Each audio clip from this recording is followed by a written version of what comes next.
This conference will now be recorded. There we go. And we'll also be uploading a copy of the slides to our website. The link is in the chat. So today we are going to cover the rapidly changing COVID stimulus situation, including the Appropriations Act, the stimulus package that President-elect Biden has proposed, as well as talk to the latest on the provider relief funding reporting. So with that, I will hand it over to Mike. Mike? All right, thanks, Aaron. All right, well, you can move down to the next couple of slides, Aaron. But for those of you that thought we were going to be talking about HHS reporting, there's a slide later on about it. But the upshot is that the portal's not ready, apparently. And so as you go to it, there's a mechanism to register, but the HHS has put information out there to say that it's registration only right now. The deadline of 2/15 is now not there, and it's open-ended again. And so that's not what we're going to talk about today. As it turns out, there's been a lot of activity since the last time we talked, and so we wanted to catch y'all up on every bit on all of that.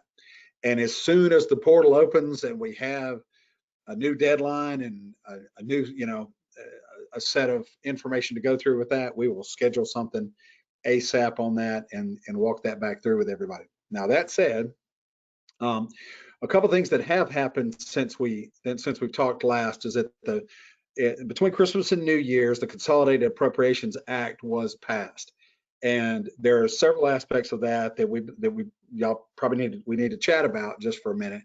One of which is that there's a new provider relief fund in there. It's $3 billion plus what was left over from everything else, and we don't have that number. It hasn't been published yet, but there's some numbers of billions of dollars to be distributed in this new round. And what it says in that second bullet point is that you can use any reasonable method for calculating lost revenues. As you recall from the prior rounds, and in the PPP stuff, there's been a very specific definition of what lost revenues. And in the guidance leading up to the HHS reporting that you guys have to do in the future, there was a very, very specific methodology of determining lost revenues. In this one, though, it said that you could use budgeted versus actual, or projection versus actual, or year-over-year actuals. And so it says any reasonable method for calculating lost revenues.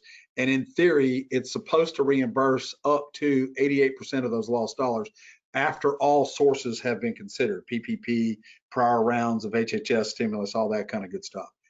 If you look at that last bullet there, parent organizations can allocate to their subsidiaries, targeted distributions underneath all that.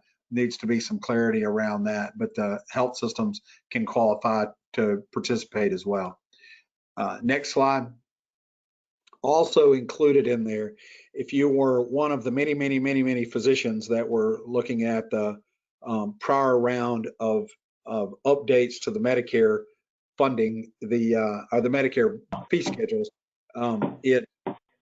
it was a reduction for many specialties, and they called it a 3.75% increase in payments.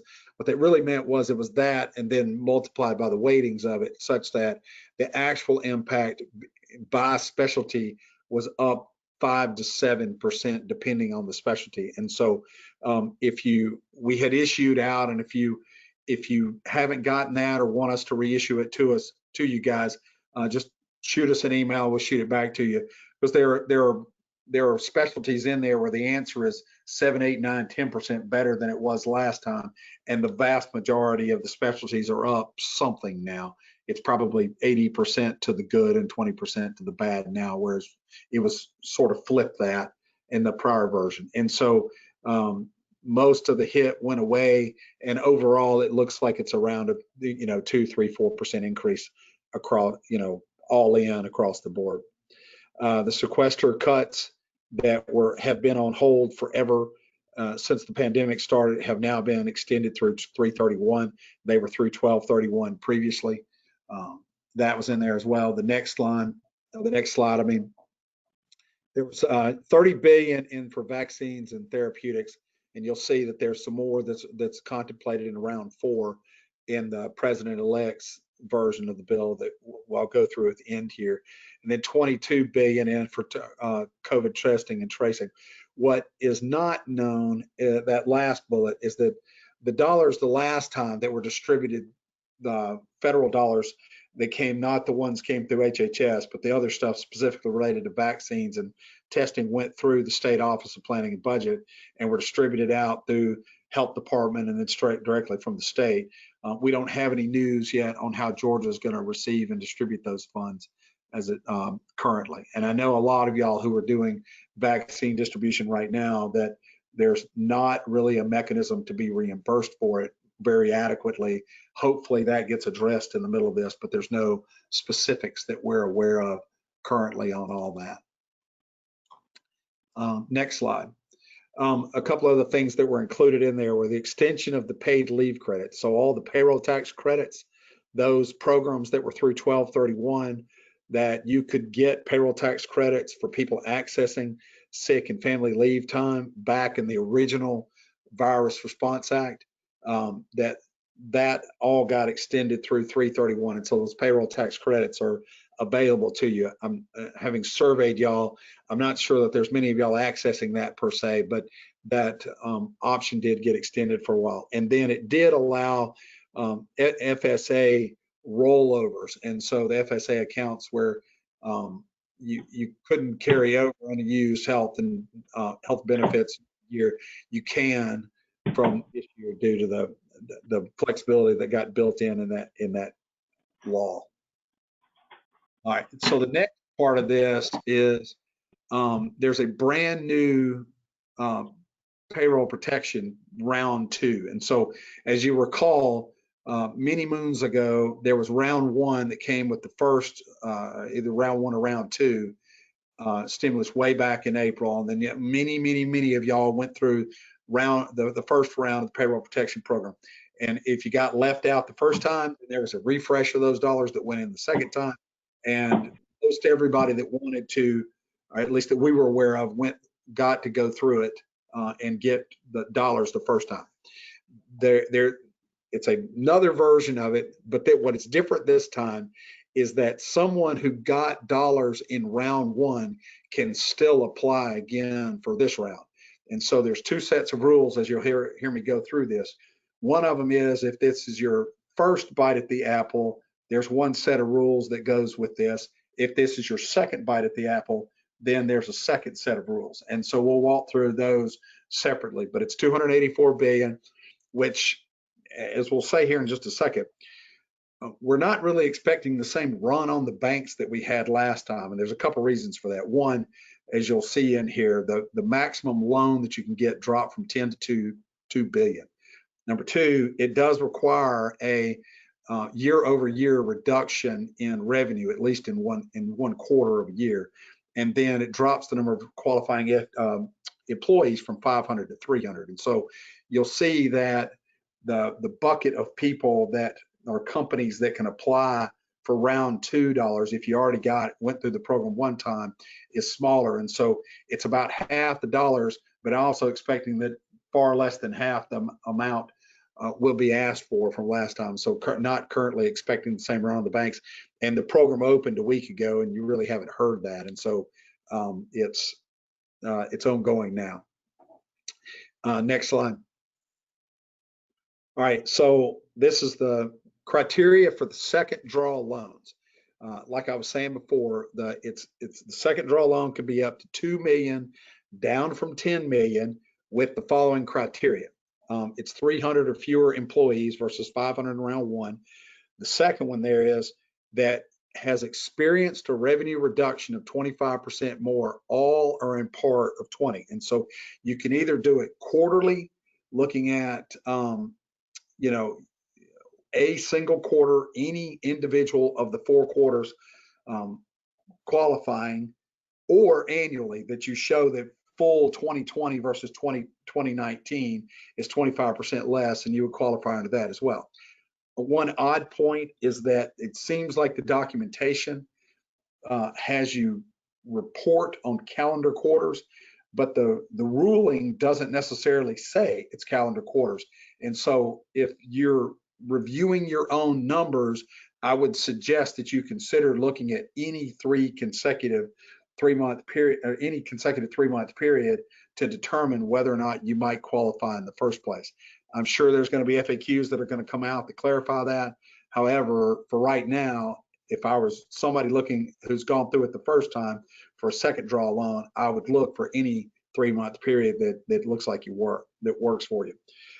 It goes on to say that gross receipts are basically what any form of revenue that has come to your company, whether or not it's from foundational activity, grants, fees, every bit of that has to be counted under your current accounting methodology. So if you're cash basis, you can't use an accrual based version of it to qualify. If you're accrual based, you can't just look at collections year over year or quarter over quarter and have that qualify. And so that it does seem to suggest that, and if I had talked to you before, that was one of the questions that we had outstanding, but it does seem to clarify that it's under your current accounting methodology.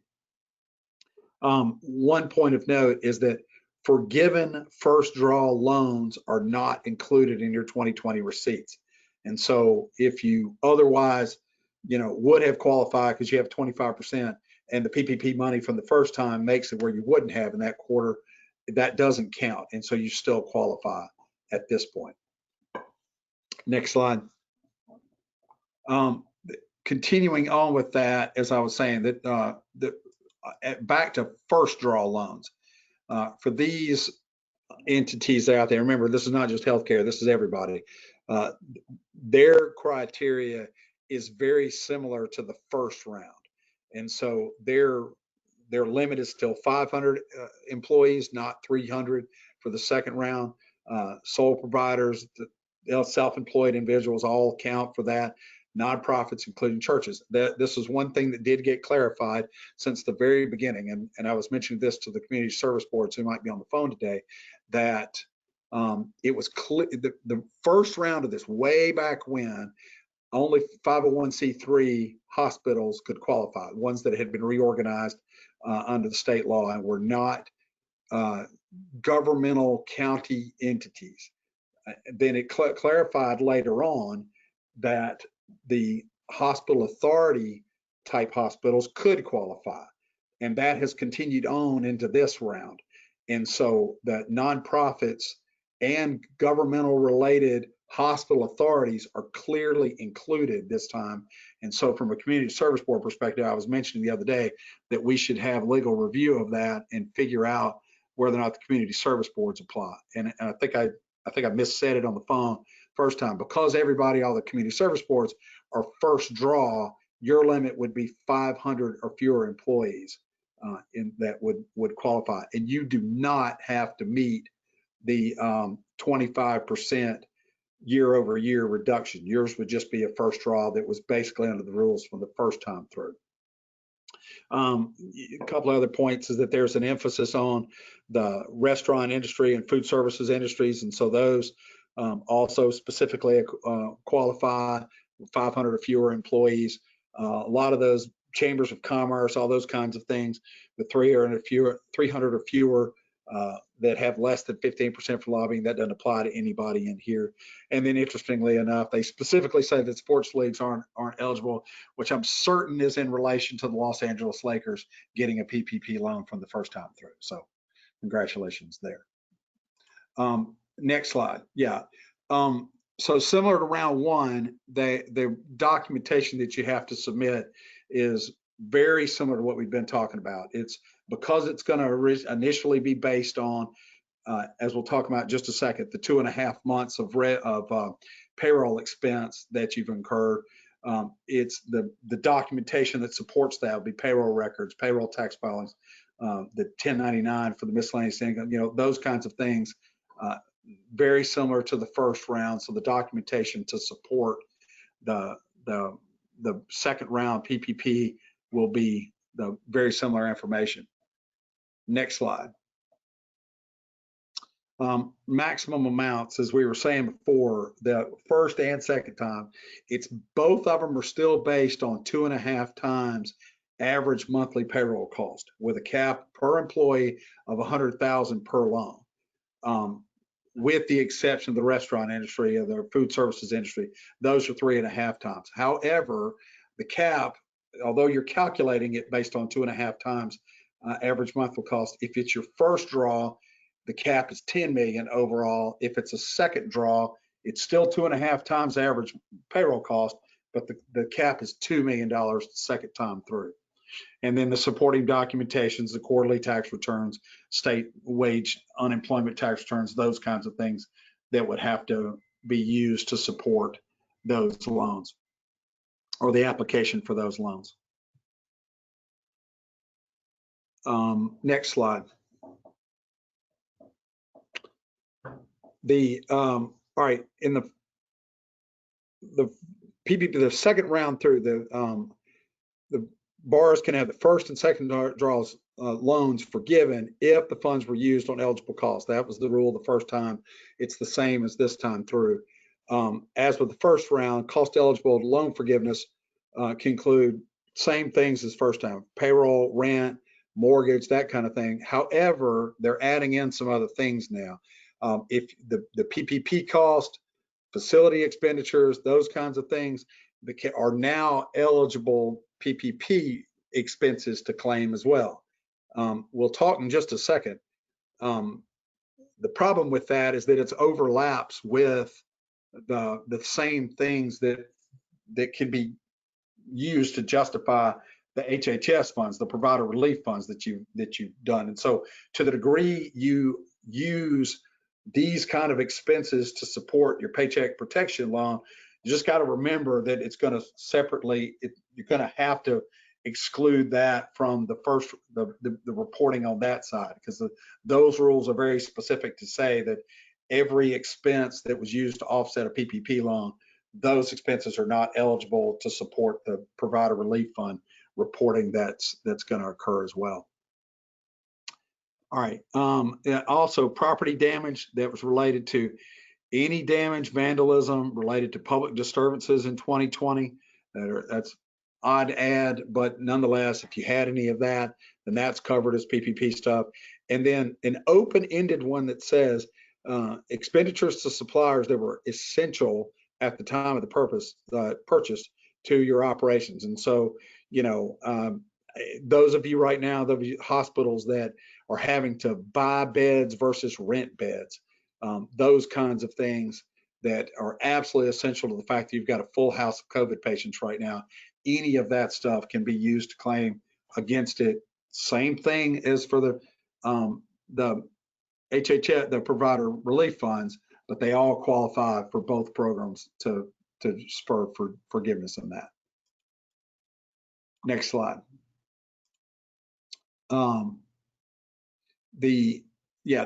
Continuing on with the eligible cost,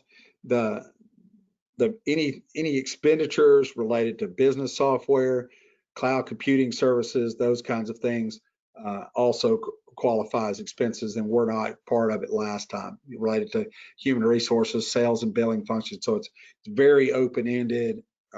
Certainly, like it ended last time, there was a lot of push toward making sure that the PPP would be fully forgiven when it was all said and done.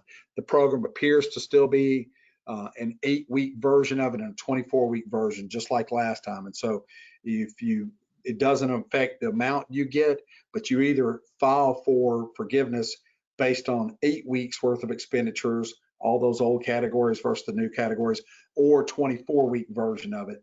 And you have to spend no less than 60% of those funds on payroll over that period of time. So none of those rules really changed year over year. Next slide.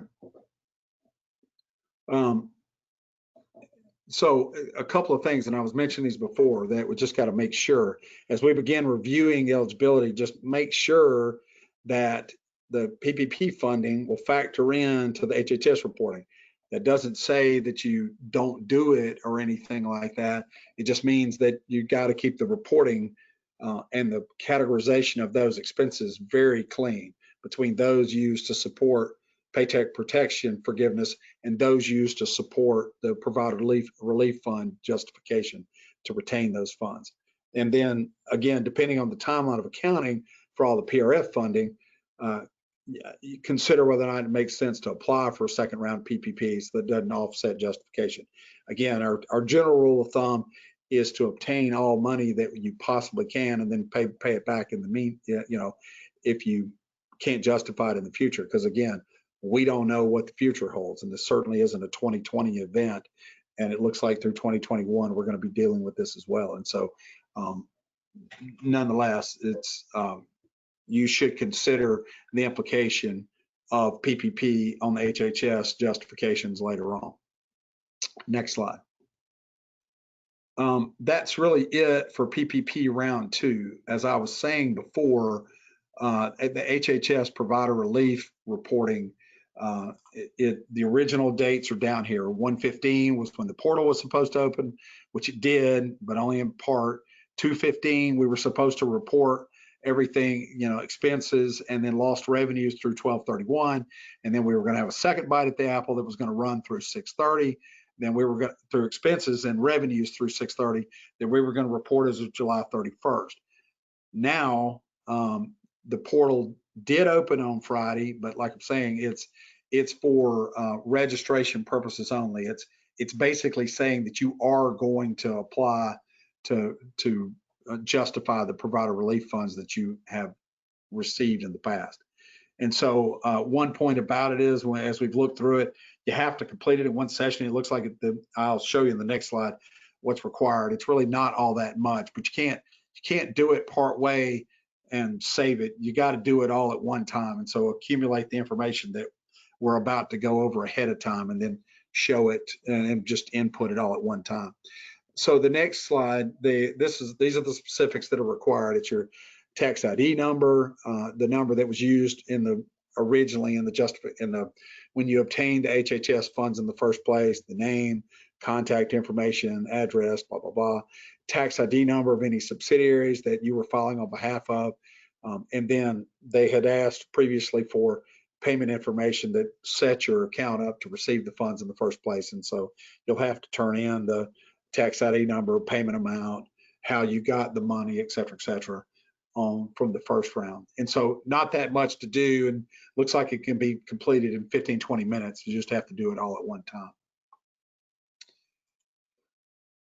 All right, that's really all that has gotten approved. And so all that through the law that got signed in December 27th is all sort of encompassed in that, plus the HHS reporting stuff. So now I'm kind of turning focus to, you probably have seen recently that the president-elect has talked about a stimulus package that he would like to get approved as part of the 100-day plan. It's, I'm sure you saw, it's a $1.9 trillion package, but we wanted to kind of dissect that a little bit and talk just a minute about what's in there and what's not in there. And so, again, a lot of this I'm sure you've seen if you've been following this at all, but just to kind of walk it through with everybody. It does add $1,400, if approved, would add $1,400 to the direct stimulus payments. So the original $600 was approved last time. This would add $1,400 to it, presumably resulting in a single check of $2,000 per person, and then obviously more for families or per person in the family. It would extend the unemployment benefit that was set to expire here in just a little bit, all the way through the end of September, while providing a $400 per week unemployment insurance supplement that was previously the $600 that was in the last round that ran out 7/31. It applies $170 billion for schools to try to get the kindergarten through 8th grade schools to open within the first 80 days. And so they've outlined a whole series of the criteria for being able to reopen, and this in theory would be to fund schools going through that process in the first place. Next slide. Oddly enough, it includes a move to a $15 an hour minimum wage. This is where I say that don't shoot the messenger in this discussion, but it would also it's unclear when that wage would be phased in, but it would include a federal $15 an hour minimum wage adjustment. Financial help for state and localities, 440 billion for communities and local governments, in addition to the schools for the school reopening, 350 billion to be provided to state, local governments. In theory, the state revenues have declined less than what was anticipated originally, but they've obviously taken a financial hit. As from our perspective, or from a perspective of a provider, certainly Medicaid rates and the other kind of federal state funding that comes through are, dollars that do come to y'all that should be protected. And so in theory, this would help, shore up the state budgets to fight off that kind of thing from occurring. Next slide. Public health priorities at 160 billion in funding for a national vaccination program. Obviously, you saw that there was 30 billion in the one that was passed back in December. This would add another 160 to that. 20 billion in national vaccine program in partnership with states and localities. So to get free shots regardless of immigration status. 50 billion toward an addition to the last round for more testing, and then 40 billion for more protective gear and supplies, those kinds of things. Next slide. It does expand the paid leave. I'm sure I'm going to get questions about this that we probably don't know the answer to, but it would allow for 14 weeks of paid sick family medical leave for caregivers dealing with closed schools and things like that, while providing for a $1,400 leave benefit for eligible workers. Not so sure that we have all the details of that, and Kelly can jump in here with any other details that you have found as you've researched that issue. Kelly, anything to add to that? Mike, really the only specificity around it has been that they're really looking at expanding what was available under the original FF, the Family First Coronavirus Relief Act, sort of the provisions about how paid leave would be accessible for especially like school closures. But there really aren't additional details about what that would work with, particularly the credit that would be applicable for employers with less than 500 employees. Gotcha. Yeah, and as more details come out of that, we'll certainly shoot out emails and let everybody know what we find about it. But that's what we know to date on it. And next slide. Well, I guess of note, what's not in there is that there is no, whereas there was a refresh of the provider relief funds in the original Democrat House version back in March in the HEROES Act, there was a refresh of all the provider relief funds. It's not in there. And so there is no refresh of all those dollars that have come through all those programs. And I get that it's been very uneven through the audience of this webinar, who has gotten well funded from that and who was kind of at the bottom of the barrel of that. But nonetheless, it didn't reload all that to go over it again. There was no forgiveness of the Medicare accelerated payments. We had been hoping for that. All that really occurred was in last round or 2 rounds ago, there was a spread out of the payback or the recoupment periods for it for most of y'all. Some of y'all, the critical access hospitals, had already gotten most of that, but the others, y'all got the payback spread out, but no forgiveness of it, which had been lobbied and lobbied and lobbied, and we've talked about it ad nauseum over time. And then no extension or additional funding of PPP.